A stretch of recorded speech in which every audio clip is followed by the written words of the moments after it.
Hey guys, welcome back to my channel drama series. Part 4 तक की story आपको पिछले वीडियो में बता चुकी हूँ, जिसका लिंक आपको मेरे वीडियो सेक्शन में मिल जाएगा। पिछले एपिसोड में हमने देखा था कि चाकित मार्क को ऑर्डर देता है कि वो उस बंदे को मारे, पर मार्क उस बंदे को नहीं मारता और चाकित के सामने खड़ा हो जाता है और कहता है अगर किसी ने भी थाना को छूने की कोशिश की तो मैं उसे जान से मार डालूंगा।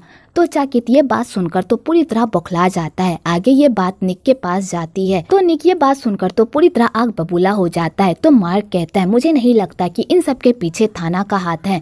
मैं इस मामले की जब तक जांच नहीं कर लेता मैं तब तक किसी को भी नुकसान नहीं पहुंचा सकता। तो चारिन इस बात पर हंसने लगती है और कहती है ऐसा तो नहीं है कि तुमने किसी को मारा नहीं है, तुम्हारी माँ की मौत भी तो तुम्हारी वजह से हुई थी ना, क्या तुम भूल गए? तो मार्क जैसे ये सुनता वो पूरी तरह पैनिक करने लगता है और बिना कुछ कहे वहाँ से चला जाता है। तो निक को चारिन पर बहुत ही गुस्सा आता है और वो उसे डराने लगता है। तो चारिन भी चुप नहीं रहती और कहती है वो तुम्हारी चहेती प्रेमिका का बेटा है, इसलिए तुम उसे कुछ भी नहीं कहते ना, उसकी सारी बातें तुम चुपचाप सुन लेते हो। वो तो तुम्हारी विरासत का भी हकदार नहीं है, लेकिन फिर भी तुम उसे अपना वारिस बनाना चाहते हो। आखिरकार मेरे बेटे में क्या कमी है? वो तुम्हारे सारे ऑर्डर मानता है और वो तुम्हारे हर काम में खड़ा उतरता है, लेकिन तुम कभी भी उसे उस नजर से नहीं देखते जिस नजर से तुम मार्क को देखते हो। और इस बात को लेकर दोनों में लड़ाई हो जाती है। तो निक भी चारिन को कहता है मैंने तुम्हें कितनी बार कहा है कि मैंने कभी भी अपने दोनों बेटों में कोई फर्क नहीं किया, मैंने उनके काबिलियत के हिसाब से ही उन्हें काम सौंपा है। और रही मार्क की मॉम की बात, तो मैंने तुम्हें कि मार्क की मॉम के बारे में कुछ भी गलत मत कहा करो,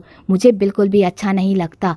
और रही मार्क की बात, तो उसमें वो सारी काबिलियत है जो इस कंपनी के लीडर में होनी चाहिए, और ये बात अपने भेजे में डाल लो। और निक ये कहकर वहाँ से चला जाता है। तो चारिन को बहुत ही गुस्सा आता है और बेचारी खूब ड्रिंक करती है और वो नशे की हालत में मार्क के माँ की कब्र के पास जाती है और उसके कब्र पर खूब तोड़फोड़ करने लगती है और मार्क की माँ को खूब बुरा भला भी कहने लगती है कि तभी वहाँ पर निक आ जाता है और चारिन को ये सब करने से रोक देता है और उसे खूब डांटता भी है। तो चारिन को और गुस्सा आ जाता है और वो कहती है तुम मेरे बेटे को इसलिए अपना बेटा नहीं समझते ना क्योंकि ये तुम्हारा बेटा नहीं है। अगर ये तुम्हारा बेटा होता तो आज तुम उसे उस गद्दी पर बैठाते जहाँ पर तुम मार्क को बैठाना चाहते हो। मार्क तुम्हारा अपना बेटा है, इसलिए तुम उसे इतना प्यार करते हो और मेरे बेटे को इग्नोर करते हो। क्या मैं ये सब नहीं समझती? और चारिन नशे की हालत में चाकित के सामने अपना मुंह खोल देती है। तो चाकित जैसे ये सुनता है कि निक उसका पापा नहीं है, उसके पैर तले तो जमीन ही खिसक जाती है। तो चाकित अपने पापा से पूछ आखिरकार मॉम क्या कह रही है, क्या आप मेरे पापा नहीं है? अगर आप मेरे पापा नहीं है तो कौन है मेरे पापा? तो निक उसे कुछ भी नहीं बताता और चाकित इतना बड़ा सच जानकर तो पूरी तरह टूट जाता है और बिना कुछ कहे वहाँ से चला जाता है। दूसरी तरफ मार्क अपनी मॉम की मौत को याद करता है। एक्चुअली मार्क की मॉम मार्क के साथ ही रहा करती थी और दोनों साथ में बहुत खुश रहा करते थे। एक दिन मार्क का खिलौना बीच रोड पर गिर गया था, तो मार्क की मॉम उसे उठाने के लिए बीच रोड पर जैसे गई कि तभी उधर से एक गाड़ी आकर उन्हें ठोककर चली गई, जिस चक्कर में मार्क की मॉम की मौत हो गई। तो मार्क को लगता है कि उसकी मॉम की मौत उसी की वजह से हुई है। अगर उसने उस दिन खेलने की जिद ना की होती तो आज उसकी मॉम जिंदा होती और उसके पास होती। तो मार्क अपने भयानक पास्ट को याद करके बहुत ही पैनिक हो जाता है और बेचारा बहुत ही डरा हुआ रहता है कि तभी उधर से बेली आती है मार्क से मिलने के लिए। और मार्क की ऐसी हालत देखकर बेली भी परेशान हो जाती है, पर वो उसका साथ नहीं छोड़ती और मार्क को कंपनी देती है और उसका मूड ठीक करने की कोशिश करती है। तो मार्क को भी अच्छा लगता है बेली का साथ पाकर और दोनों साथ में बहुत ही अच्छा टाइम स्पेंड करते हैं।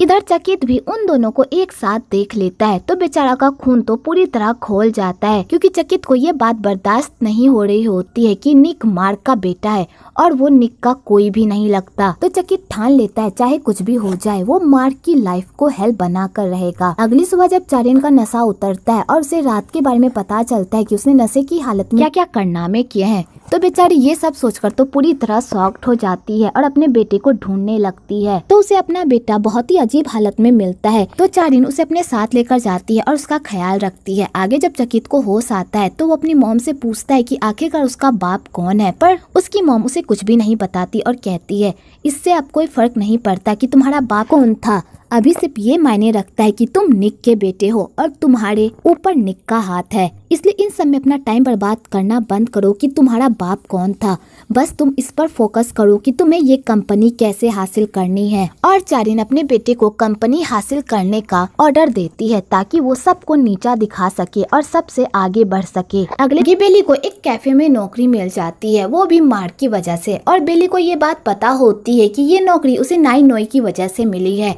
पर वो ये बात किसी को भी नहीं बताती और उस कैफे में मन लगाकर काम करती है। इधर यांग भी मार्क के प्रपोजल को एक्सेप्ट कर लेता है। तो मई कहती है अगर मैं इस प्रोजेक्ट में सफल हुई तो आपको मुझसे एक प्रॉमिस करना होगा कि आप मुझे शादी के लिए फोर्स नहीं करेंगे और मैं जैसी लाइफ जीना चाहती हूँ मैं वैसी लाइफ जी सकूँ। तो यांग कहता है ठीक है, लेकिन अगर तुम इस प्रोजेक्ट में असफल रही तो तुम्हें मार्क से शादी करनी होगी। तो मई अपने पापा की शर्त को मान लेती है।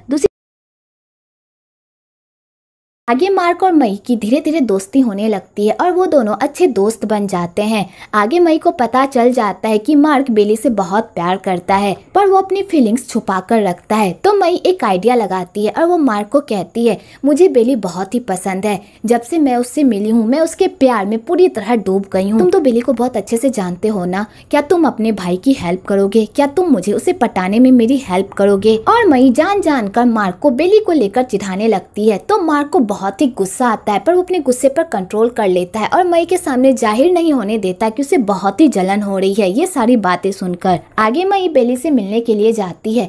तो यहाँ पर फिर से पोंग और मई में उस ब्रासलेट को लेकर जमकर लड़ाई हो जाती है, क्योंकि पोंग को लगता है कि मई ने वो ब्रासलेट चुराया है पर मई ने वो ब्रासलेट नहीं चुराया होता है, उल्टा वो उसे देने के लिए आई हुई होती है। पर वो पोंग की ऐसी हरकत देखकर वो उसे वो ब्रासलेट नहीं देती, उल्टा वो उसे मारकर वहाँ से चली जाती है। तो मई भी उस बेचारा पोंग देखता ही रह जाता है और मार्क के सामने जान जान कर बेली के करीब जाने की कोशिश करती है।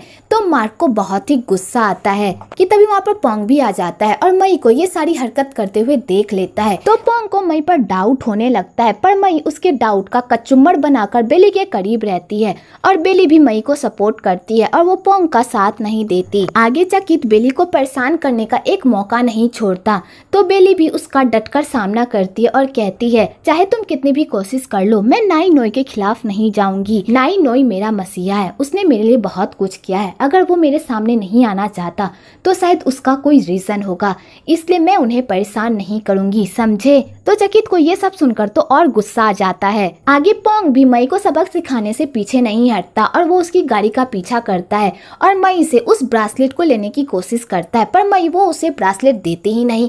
तो पोंग उसकी गाड़ी को अपने पास रख लेता है और मई को धमकी देता है कि जब तक वो उसे उसका ब्रासलेट नहीं लौटाएगी तब तक वो उसे उसकी गाड़ी रिटर्न नहीं करेगा। तो बेचारी मई ये सब देखकर तो पूरी तरह शॉक्ड हो जाती है पर वो हार नहीं मानती। अगले दिन मई पुलिस लेकर पोंग के गैरेज पर जाती है और पुलिस पर चोरी का इल्जाम लगा देती है। तो बेचारा पोंग ये सब देखकर तो पूरी तरह पागल ही हो जाता है। तो मई कहती है मैं तुम्हें एक शर्त पर ही छुड़वा सकती हूँ, अगर तुम मुझसे सच्चे दिल से माफी मांगो तभी मैं तुम्हारी हेल्प करूंगी। तो बेचारे पोंग को मई के सामने झुकना ही पड़ता है और वो उससे माफी मांगता है। तो मई ये सब देखकर खुश हो जाती है और वो पोंग को छोड़ देती है।